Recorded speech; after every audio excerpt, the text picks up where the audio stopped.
Hello everyone, good morning once again to our YouTube channel. I welcome you and आज Wednesday है तो of course logical reasoning की class होगी और आज हम लोग हमारा जो टॉपिक है जिसके ऊपर हम पढ़ने वाले हैं that is statement and assumptions. अच्छा, सिलोगिज्म जो हमने लास्ट टाइम करा था ना, तो सिलोगिज्म में हमने एक चीज पढ़ी थी, उसमें भी स्टेटमेंट्स थी, है ना। सिलोगिज्म में अभी 2 वीडियोस आ चुकी हैं आई थिंक सिलोगिज्म की, इसके अंदर भी स्टेटमेंट्स होती हैं और उन स्टेटमेंट्स के बेसिस पे हमने कंक्लूजन्स निकाले थे, है ना। तो उसमें क्या था, स्टेटमेंट्स थी और कंक्लूजन्स को हमें ट्रू बताना था कि ये कंक्लूजन्स ट्रू हैं या नहीं है। तो मतलब यहाँ पे कंक्लूजन्स में क्या होता है, डेफिनेटली ट्रू वाली बात हो जाती है कि वो स्टेटमेंट डेफिनेटली ट्रू होनी चाहिए तभी वो ट्रू होगी, जब तक कि उन कंक्लूजन्स में मे बी या फिर कैन बी ना लिखा हो, है ना, ऐसे चीजें ना लिखी हो। और इस अजम्पशंस वाले में स्टेटमेंट्स होंगी इसमें भी, लेकिन अजम्पशन वाले में हमें डेफिनेटली ट्रू वाली बात जरूरी नहीं होगी, ठीक है। It can be true. अब यहाँ पे ऑलरेडी अजम्पशन है तो कैन बी लिखा होना जरूरी नहीं है। ऑब्वियसली अजम्पशन का मतलब ही है यही कि स्टेटमेंट्स पढ़ने के बाद क्या हम ऐसा अज्यूम कर सकते हैं कि ऐसा हो सकता है, ठीक है। अगर ऐसा हो सकता है तो हम उसको अजम्पशन को ट्रू मान लेंगे, ओके।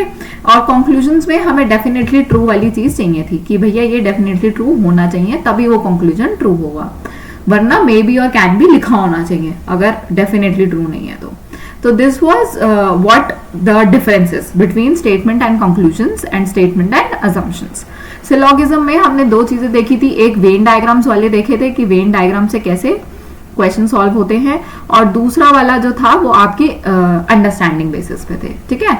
दूसरे जो थे वो अंडरस्टैंडिंग बेसिस पे थे। तो 2 टाइप के क्वेश्चंस हमने इसमें देखे थे, अंडरस्टैंडिंग वाले भी और वेन डायग्राम्स वाले भी।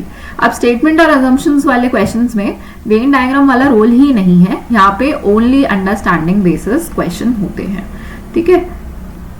तो यहाँ पे ये मत सोचना कि यहाँ पे भी वेन डायग्राम आएगा, यहाँ पे सिर्फ ओनली अंडरस्टैंडिंग बेस्ड क्वेश्चंस मिलेंगे आपको। अभी हम ट्राई करके देखेंगे, फिर पता चलेगा किस टाइप के क्वेश्चंस हैं, ठीक है। तो अब हम वीडियो स्टार्ट कर रहे हैं। अगर आपने पार्ट 1 नहीं देखा, सिलोगिज्म नहीं पढ़ा है, तो आप उसको पढ़ लो, चाहे स्टेटमेंट अजम्पशन के बाद पढ़ लो, कोई बात नहीं, कोई लिंक नहीं है इन दोनों का आपस में। बाद में भी पढ़ सकते हो सिलोगिज्म, जहां से शुरू हो जाए वहां से कर लो, कोई प्रॉब्लम नहीं है, ठीक है। तो आज से हम स्टेटमेंट अजम्पशन कर रहे हैं और आज की ही वीडियो में this is full and final, full video है, फुल एंड फाइनल। इसके अलावा और कोई वीडियो नहीं आएगी ये statement and assumption based questions में, ठीक है। तो सिर्फ ओनली 1 वीडियो आपको प्रिपेयर करनी है, 1 वीडियो देखनी है और इससे आपका पूरा स्टेटमेंट और अजम्पशन कवर हो जाएगा। इसके बाद आपको सिर्फ और सिर्फ प्रैक्टिस करनी है क्वेश्चंस की, ठीक है। That's it. सारे आपको अंडरस्टैंडिंग सारी इसी वीडियो से मिल जाएगी, okay. So let's start our class today. चलो डायरेक्शंस आपको देख लो, एक बार डायरेक्शंस पढ़ लो कि किस टाइप से क्वेश्चंस आपको सॉल्व करने होते हैं। इन ईच क्वेश्चंस आपको स्टेटमेंट गिवन होगी, उसके बेसिस पे 2 अजम्पशंस दिए हुए होंगे, ठीक है। आपको कंसिडर करना है स्टेटमेंट को कि स्टेटमेंट तो सही है, ठीक है, ये स्टेटमेंट जो है ये डेफिनेटली ट्रू है, और उस स्टेटमेंट के बेसिस पे हमें देखना है कि वो अजम्पशन क्या फॉलो हो सकता है। अगर वो अजम्पशन फॉलो हो सकता है तो हम कहेंगे कि वो अजम्पशन इम्प्लिसिट है, ठीक है, स्टेटमेंट के साथ। और अगर वो अजम्पशन फॉलो नहीं हो सकता तो हम कहेंगे कि वो नॉट इम्प्लिसिट है। और उसके बाद जो ऑप्शन आएंगी वो इस टाइप की आएंगी कि अजम्पशन 1 इम्प्लिसिट है सिर्फ, अजम्पशन 2 सिर्फ इम्प्लिसिट है, या फिर दोनों में से कोई भी एक इम्प्लिसिट हो सकती है, या कोई भी इम्प्लिसिट नहीं होगी, या दोनों इम्प्लिसिट होंगी। इस टाइप की आपको ऑप्शंस देखने को मिलेंगी हर क्वेश्चन में, ठीक है। इस टाइप की ऑप्शंस होंगी, स्टेटमेंट होगी। अगर स्टेटमेंट को हमने हमेशा से definitely this statement is true definitely, और फिर हमें बताना है कि वो अजम्पशन क्या फॉलो करती है, ठीक है, फॉलो और नॉट, ये हमें देखना है। That's it. Now let's try doing the questions. कैसे क्वेश्चंस करने हैं एक बार ट्राई करके देखते हैं। चलिए क्वेश्चन नंबर 1 आपकी स्क्रीन पे यहाँ लिखा हुआ है। स्टेटमेंट क्या कह रही है, you are hereby appointed as an accountant, आपको एज एन अकाउंटेंट अपॉइंट करा गया है विद अ प्रोबेशन पीरियड, आपको प्रोबेशन पीरियड दिया गया है 1 ईयर का, and your performance will be reviewed at the end of the period for confirmation. अच्छा, जब a line in the appointment letter में ऐसी लाइन बहुत ज्यादा कॉमन है, ऐसी लाइंस बहुत अपॉइंटमेंट्स में होती है। तो प्रोबेशन पीरियड होता है 1 ईयर का। 1 ईयर के बाद आपकी परफॉर्मेंस को ट्रैक किया जाता है। अगर आपकी परफॉर्मेंस गुड है या अच्छी है तो आपको जॉब मिल जाती है, जॉब आपकी फाइनल परमानेंट हो जाती है, ठीक है, फाइनल हो जाती है। अगर आपकी परफॉर्मेंस बैड है तो आपको आपकी जॉब से निकाला भी जा सकता है, you can lose your job, ठीक है। ये दो चीजें होती हैं इसमें। अगर आपने अच्छी जॉब करी है तो आपको जॉब मिल जाएगी, अगर परफॉर्मेंस अच्छी है। अगर परफॉर्मेंस बेकार है तो आपकी जॉब जा भी सकती है। ये दोनों चीजें नॉर्मली केसेस में होती हैं। तो ऐसा क्यों होता है, इससे हम क्या अज्यूम कर सकते हैं कि performance of an individual generally is not known at the time of appointment letter. जब आपको अपॉइंटमेंट ऑफर दिया जाता है तब आपकी जो परफॉर्मेंस है वो नोन नहीं होती। और यहाँ पे क्योंकि जनरली लिखा हुआ है तो मतलब कॉमनली नोन नहीं होती है।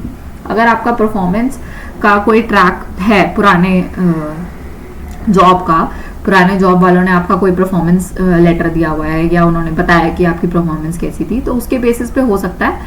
वरना मेजरली ऐसा होता है कि अब परफॉर्मेंस जो है वो अपॉइंटमेंट के टाइम पे तो नहीं पता होती है, ठीक है। Generally an individual tries to prove his worth in the probation period. तो प्रोबेशन पीरियड में जनरली, अगेन जनरली लिखा आ रहा है, एक इंडिविजुअल ट्राई करता है कि वो अपनी वर्थ को दिखा पाए कि हाँ वो वर्दी है जॉब लेने के लिए। ऑफ कोर्स प्रोबेशन पीरियड में आप जितना बेस्ट हो सकता है उतना देते हो सो दैट आपको जॉब फाइनली मिल जाए, है ना। तो मेरे हिसाब से तो ये दोनों स्टेटमेंट जनरली लिखा है, क्योंकि ऐसा नहीं लिखा कि ऑलवेज होता तो फिर हम इसको गलत कह सकते थे, क्योंकि बिल्कुल एक्सट्रीम, अगेन जैसे हमने सिलोगिज्म में पढ़ा था, एक्सट्रीम जो वर्ड्स होते हैं, एक्सट्रीम वर्ड्स अगर नहीं लिखे हुए तो हम उस अजम्पशन को ट्रू मान लेंगे। एक्सट्रीम वर्ड्स क्या होते हैं, ऑलवेज, ठीक है। और क्या आ सकता है यहाँ पे,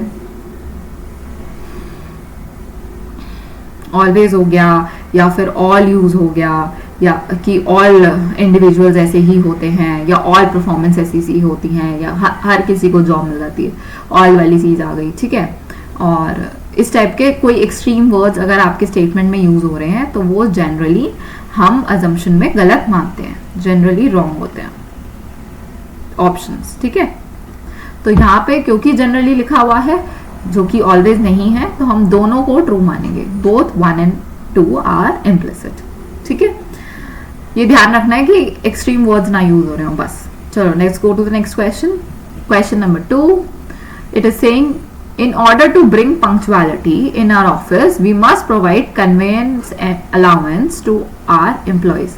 In charge of an company tells the personal manager. एक इंचार्ज था कंपनी का, उसने अपने पर्सनल मैनेजर को बोला कि अगर पंक्चुअलिटी चाहिए, अगर लोगों को टाइम से आना है तो उनको कन्वेयंस अलाउंस देना चाहिए, ये बोला गया है। तो conveyance allowance will not help in bringing the punctuality. अब देखो नॉट हेल्प आ गया, this is an extreme word, बिल्कुल भी हेल्प नहीं करेगा, इसका मतलब ये है एक्सट्रीम वर्ड आ गया, इसको ध्यान रखना है, आप दिमाग में रखो। एक्सट्रीम वर्ड आ गया कि भैया बिल्कुल भी कन्वेनियंस अलाउंस हेल्प नहीं करने वाला, तो ऑफकोर्स इसको हम गलत मानेंगे असम्पशन को। Discipline and reward should always go hand in hand, of course this should be the right answer. अब यहाँ पे ऑलवेज लिखा हुआ है अगेन, बट मैं इसको सही कह रही हूँ क्योंकि डिसिप्लिन और रिवॉर्ड जो है उनको हमेशा साथ में लेकर चलना चाहिए। तभी तो अगर बंदा किसी पर्सन को रिवॉर्ड मिल रहा है डिसिप्लिन होने के लिए तो वो ऑफ कोर्स डिसिप्लिन होके रहेगा, है ना। तो इम्प्लिसिट सेकेंड असम्पशन ही है सिर्फ, ओके। चलो next, if you trouble me I will slap you. अगर तुमने मेरे को परेशान करा ना मैं तुम्हें थप्पड़ मार दूंगी, ये एक मदर ने बोला अपने बच्चे को, ठीक है। अब इसके ऊपर अजम्पशन क्या कहते हैं, with the warning child may stop troubling. अब क्योंकि ये मे लिखा हुआ है तो ऐसा हो सकता है, यहाँ पे होप दिखाई जा रही है कि क्योंकि उसने डांटा है मदर ने तो हो सकता है कि बच्चा अब उसे ट्रबल ना करे, ठीक है। तो मे है तो ऑफ कोर्स ये क्या, it can be right. All children are basically naughty. अब यहाँ पे ऑल आ गया, this is an extreme word, EW लिख रही हूं मैं एक्सट्रीम वर्ड्स के लिए, EW आ गया, एक्सट्रीम वर्ड आ गया, ये ट्रू नहीं होगा। Only assumption 1 should be implicit here, ठीक है। क्योंकि मे लिखा है, ऐसा होप रखी जा रही है कि ऐसा ट्रू हो सकता है, पर जरूरी नहीं है होगा, हो सकता है, ठीक है। It's not an extreme word, तो हम इसको ट्रू मानेंगे। नेक्स्ट क्वेश्चन, क्वेश्चन अच्छा, पीछे वाला हमारा 3 था, question 3. Now it's going to be question 4. Statement क्या कह रही है? Cases of food poisoning due to consumption of liquor are increasing in rural areas. Rural areas में फूड पॉइजनिंग के केसेस बढ़ रहे हैं क्योंकि वहां पे कंजम्पशन ऑफ लिकर हो रहा है. अच्छा, percentage of people consuming liquor is more in rural areas. ऐसा तो कहीं नहीं लिखा हुआ कि रूरल एरियाज के लोग ज्यादा पीते होंगे, और हम ऐसा कुछ कह भी नहीं रहे. हम यहाँ पे कंपैरिजन थोड़ी कर रहे हैं with comparison with urban areas. ये थोड़ी हुआ है यहाँ पे. हमने अर्बन एरियाज के साथ कंपेयर नहीं करा, हमने बस ये बोला है कि रूरल एरियाज में केसेस बढ़ रहे हैं. ठीक है, तो ये तो हम नहीं कह सकते. There are many unauthorized spurious liquor shops in the rural areas. ऐसा भी नहीं कह सकते कि अनऑथराइज्डली बिक रहा होगा इसीलिए फूड पॉइजनिंग के केसेस बढ़ रहे हैं. कह सकते हैं क्या? I don't think so. अनऑथराइजेशन की भी बात हम फुल फ्लेजेडली नहीं कह सकते. तो मेरे हिसाब से नीदर होना चाहिए. अगर हम इसको अजम्पशन की तरह लें कि हाँ ऐसा हो सकता है कि अर्बन एरिया रूरल एरियाज में लिकर कंजम्पशन ज्यादा हो रही होगी, और ऐसा भी हो सकता है कि अनऑथराइज्ड तरीके से वहां पे लिकर बिक रही होगी, बट आई डोंट थिंक इसका कोई स्टेटमेंट से रिलेशन बन रहा है. तो we are going with neither nor. Okay, let's go to next question. Question number 5. The X Airlines has decided to increase the passenger fare by 15% with immediate effect. अब उन्होंने क्या करा है? पैसेंजर की जो टिकट्स की फीस है उसको 15% से इंक्रीज कर दिया है with immediate effect. The demand for seats of X Airlines may remain unchanged even after the hike of fare. अच्छा, ऐसा हो सकता है कि फेयर जो उनके टिकट के प्राइसेस हैं वो इंक्रीज होने पे, महंगी होने पे भी जो डिमांड है सीट्स की वो अनचेंज्ड है. अब क्योंकि मे रिमेन अनचेंज्ड है तो हम इसको ट्रू मान सकते हैं. Other airline companies may also hike the passenger fares. ऐसा भी हो सकता है कि जो दूसरी एयरलाइन कंपनीज हैं वो भी अपने प्राइसेस बढ़ा दें. ऐसा होना जरूरी नहीं है. क्या पता उनके प्राइसेस ऑलरेडी हाई हों तभी एक्स एयरलाइन भी अपने प्राइसेस हाई कर रही हो. ऐसा भी तो हो सकता है कि एक्स एयरलाइंस के सबसे कम थे तो उसने सोचा मैं 15% बढ़ा देती हूँ क्योंकि बाकियों के भी तो उतने ही जा रहे हैं. ऐसा भी तो हो सकता है. तो I don't think statement 2 should be right. ऐसा नहीं हम अज्यूम कर सकते, बट ऐसा भी हो सकता है कि other airlines companies may also hike the passenger fair. ऐसा भी हो सकता है कि दूसरी एयरलाइन कंपनीज जो हैं वो उसको अपने फेयर्स वो लोग भी बढ़ा दें. क्योंकि मे लिखा हुआ है तो हम इसको भी ट्रू मान लेते हैं. चलो, तो बोथ 1 and 2 आर इम्प्लिसिट. यहाँ पे टी गायब हो गया. चलो, let's go to the next question. Question number 6. Now it is saying the regulatory authority has set up a review committee to find out the reasons for unstable stock prices. अब stock prices के जो stock के जो prices हैं वो unstable चल रहे हैं. तो वो क्यों अनस्टेबल चल रहे हैं उसके लिए एक रेगुलेटरी अथॉरिटी ने एक रिव्यू कमेटी बिठा दी है. ठीक है, अब हम इसके लिए क्या अज्यूम कर सकते हैं कि इन्वेस्टर्स में रीगेन कॉन्फिडेंस. ऐसा हो सकता है कि जो इन्वेस्टर्स हैं वो दोबारा से कॉन्फिडेंस रीगेन कर लें स्टॉक मार्केट में इस डिसीजन के बाद से. हो सकता है रिव्यू कमेटी जो भी उसको रिव्यू करे उसके बाद जो इन्वेस्टर्स हैं वो दोबारा से स्टॉक मार्केट में अपना कॉन्फिडेंस रीगेन करें कि हाँ चलो दोबारा से स्टॉक मार्केट में पैसा लगाना चाहिए. द रिव्यू कमेटी, अब यहाँ पे अगेन में रीगेन लिखा हुआ आ रहा है, has the expertise to find out the causes for volatility in the stock market. Review committee के पास एक्सपर्टीज होती है फाइंड करने के कि क्या कॉजेज हैं वोलेटिलिटी के. अच्छा, यहाँ पे ये जो स्टेटमेंट है ना ये थोड़ा सा एक्सट्रीम लग रहा है. इट इज सेइंग कि रिव्यू कमेटी तो निकाल ही देगी कॉज कि क्यों स्टॉक मार्केट में ऐसा हो रहा है, बट ऐसा जरूरी नहीं है कि वो निकाल पाए, है ना. बहुत बार ऐसा होता है कि रिव्यू कमेटी हमें 2-3 बार लगानी पड़ जाती है. तो अजम्पशन सिर्फ 1 ही ठीक है, इम्प्लिसिट है, क्योंकि 2 जो है वो थोड़ा सा एक्सट्रीम जा रहा है.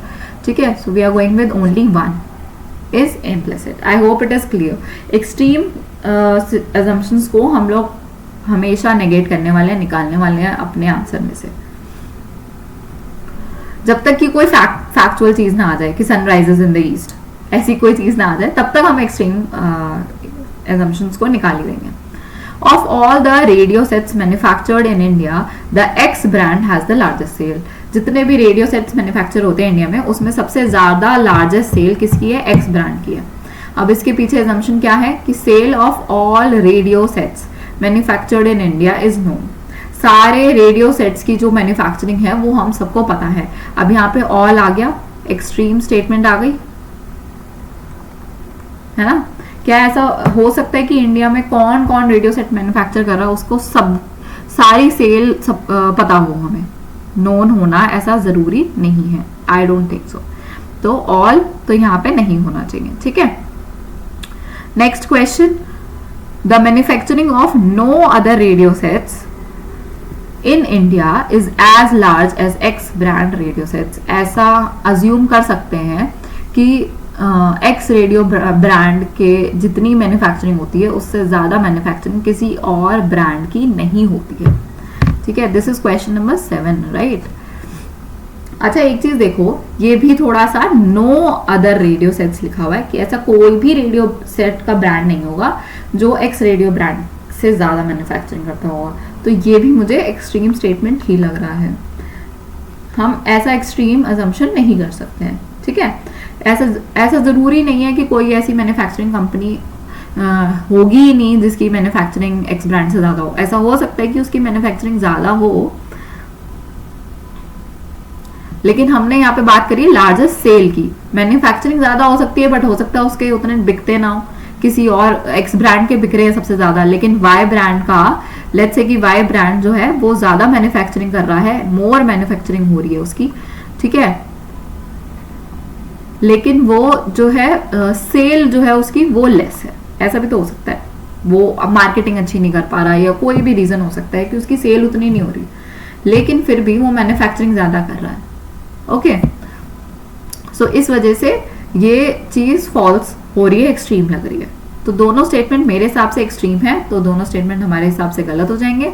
तो we are going with neither one neither two, not two, ठीक है, is implicit. I hope it is clear. दोनों थोड़े से एक्सट्रीम जा रहे हैं इसलिए हमने दोनों को नेगेट कर दिया है, okay.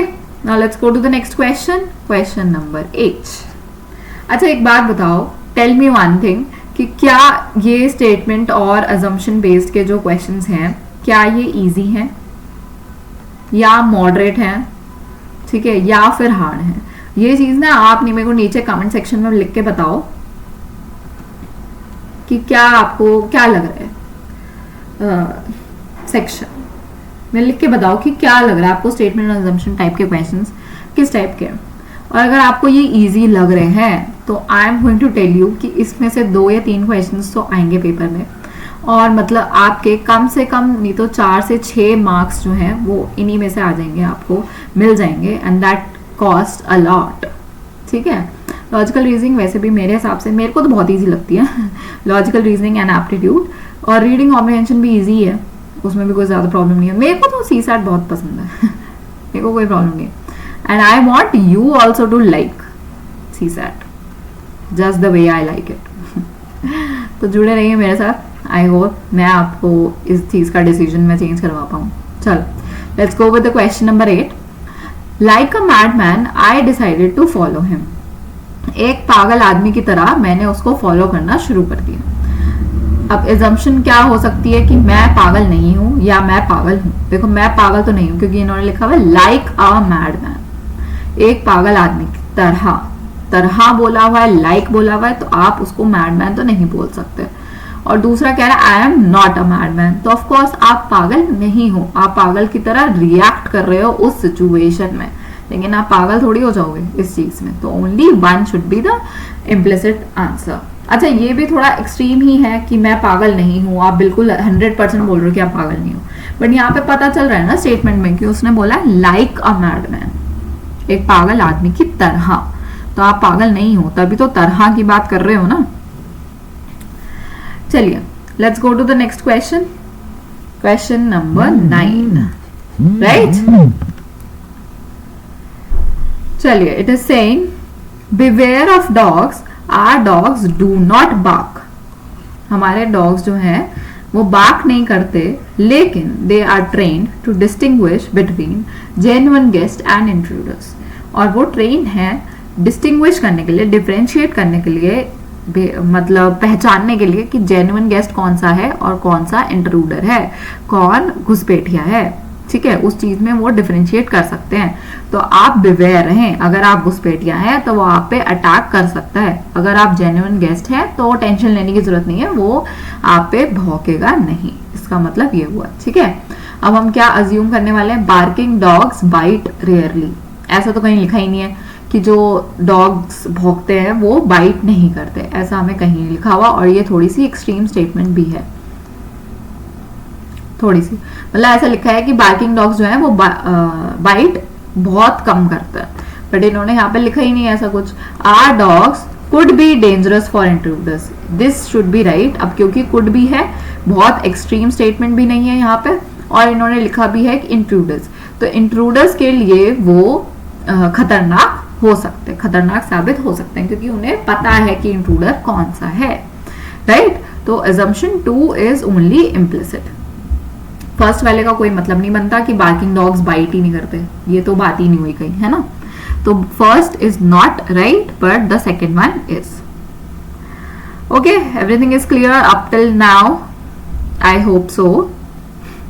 Okay, now let's go to the next question, question number 10. The statement is saying A is advised to B, A ने advise करा B को कि आप जम्मू जाओ वाया अमृतसर, अमृतसर से होते हुए जम्मू जाओ, क्योंकि वो जो है वो शॉर्टेस्ट रूट है, इसका मतलब ये हुआ, ठीक है। तो वो कहना चाह रहा है, ए जो है वो कहना चाह रहा है बी को कि तुम जम्मू जाओ अमृतसर के रास्ते से, क्योंकि वो सबसे शॉर्टेस्ट रूट है, ठीक है। अब अजम्पशन क्या कह रही है, B wishes to go to Jammu, B wishes, B जाना चाह रहा था जम्मू, भाई जाना चाह रहा होगा तभी तो ए एडवाइस कर रहा है ना कि आप अमृतसर के रास्ते से जाओ, and A gives advises to everybody. Now this everybody is saying that this statement is extreme, it is saying कि ए जो है वो हर किसी को एडवाइस देने में तुला रहता है, ऐसा तो कहीं लिखा ही नहीं है कि ए सबको एडवाइस दे रहा है। भाई बी जम्मू जाना चाह रहा था, उसने डिस्कस करा ए से, ए ने उसे बता दिया कि भैया अमृतसर से चला जा, वो सबसे शॉर्टेस्ट रूट है।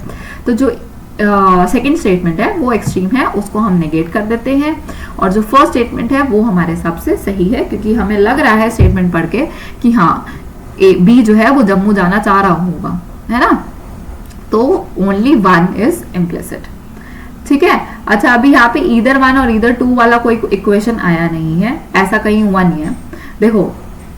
अच्छा, एक चीज, एक क्वेश्चन जो मैडमैन वाला था ना, ये रहा, ये like a madman I decided to follow him, तो ये जिस टाइप की ये स्टेटमेंट्स है ना कि मैं मैडमैन नहीं हूं या फिर मैं मैडमैन हूं, ये दोनों ही एक्सट्रीम स्टेटमेंट्स हैं, बट इन दोनों में से कोई एक तो ट्रू होगी, या तो वो पागल होगा या तो वो नहीं होगा, है ना।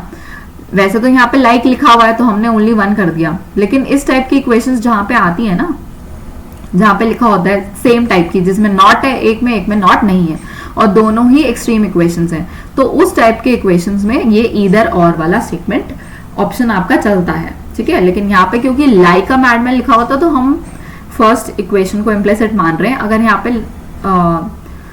लाइक अ मैडमैन नहीं लिखा होता तो ऐसा हो सकता था कि ईदर वन और ईदर टू इम्प्लिसिट हो जाते, ठीक है। मतलब जो स्टेटमेंट इस टाइप की आती है ना, जिसमें एक में नॉट है एक में नहीं है, तो या तो ए ट्रू होगा या बी होगा, या तो वो चीज होगी या तो वो चीज नहीं होगी, है ना। एक ही चीज तो हो सकती है उन दोनों में से। तो इस टाइप के इक्वेशंस में ईदर और वाली जो स्टेटमेंट है, जो ऑप्शन है, वो ट्रू होती है, ठीक है। आई होप इट इज क्लियर कि ईदर और कहाँ पे हम यूज कर रहे हैं। नीदर नॉर भी हमने यूज करके देख लिया है इक्वेशंस में, और बोथ 1 और 2 भी हमने इक्वेशंस में सॉल्व करके देख लिया है, ठीक है। तो आज हमने 10 क्वेश्चंस करे हैं। Now you have to practice more, ठीक है। प्रैक्टिस करो PYQs को, ठीक है, और आप दे सकते हो मॉक टेस्ट जितने हो सके, ठीक है। सेक्शनल मॉक टेस्ट दो रीजनिंग के, आपको पता चल जाएगा कि आपको कौन से एरियाज वीक हैं, कौन से वीक एरियाज हैं जहाँ पे आपको काम करने की ज़रूरत है, कौन से क्वेश्चन आपके गलत हो रहे हैं, उनको आप एनालाइज करो, ठीक है, और उस पर अगेन और मोर प्रैक्टिस करो, ठीक है। एनालाइज करने के बाद फिर से प्रैक्टिस हो जाएगी। आई बात समझ? This goes in a circle. So this is the last question and I am ending this video now. अब नेक्स्ट वीडियो में हम लोग दूसरे टाइप के क्वेश्चन सॉल्व करेंगे रीजनिंग के, ठीक है। अभी फ्राइडे को तो आपकी जो है, जो अब फ्राइडे आ रहा है उस पे आपको एप्टीट्यूड की क्लास मिलेगी। एप्टीट्यूड आपने करके देखना है, और शेड्यूल मैंने आपको पिछली रीडिंग कॉम्प्रिहेंशन वाली क्लास में बता ही दिया था, ठीक है। So that's it all for today. I will see you in the next class. Bye bye everyone.